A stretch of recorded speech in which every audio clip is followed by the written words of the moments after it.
China, at least 17 U.S. military bases near Chinese-owned farmland, reportedly seeing a surge in drone activity and sightings in recent weeks.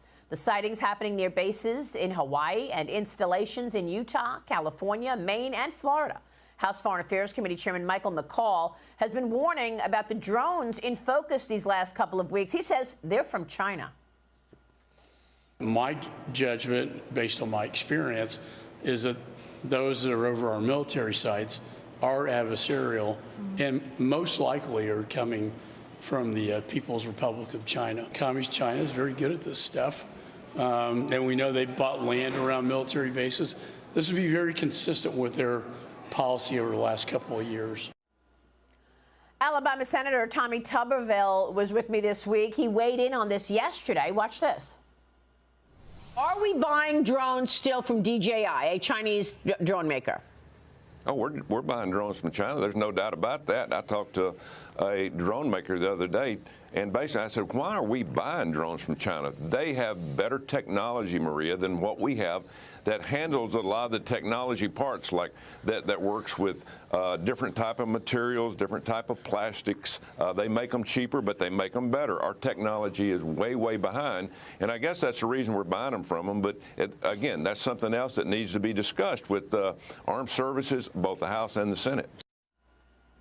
Joining me now is the Gatestone Institute Senior Fellow. He is author of Plan Red, China's Project to Destroy America. Gordon Chang back with us.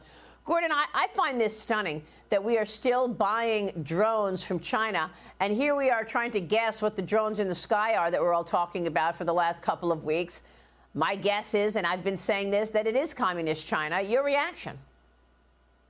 It certainly is Communist China for many of these drones, maybe even a majority of them.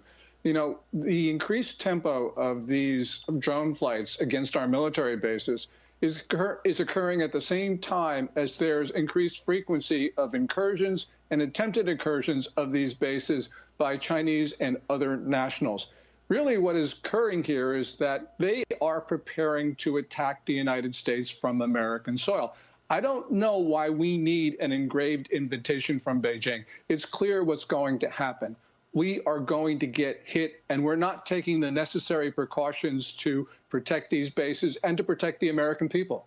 Well, I mean, there's also, a weakened situation to admit. I mean, you know, for the longest time, General Jack Keane has been telling us on this program repeatedly for years that we are outgunned, we are outmanned when you look at our Navy versus the Chinese Navy. I mean, the Pentagon released its 2024 China Military Power Report yesterday.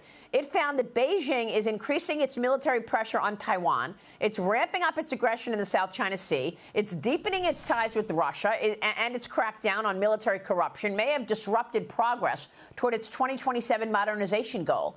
China also growing its nuclear arsenal, adding at least 100 nuclear warheads to its stockpile over the past year, with 600 plus already in the arsenal. That number could grow to over 1,000 by 2030, Gordon. And yet there's no response ever from the Biden-Harris administration to Beijing's behavior. We allowed the spy balloon to traverse the country for a week before shooting it down. Why aren't they shooting down these drones in the air if they suspect they're from China?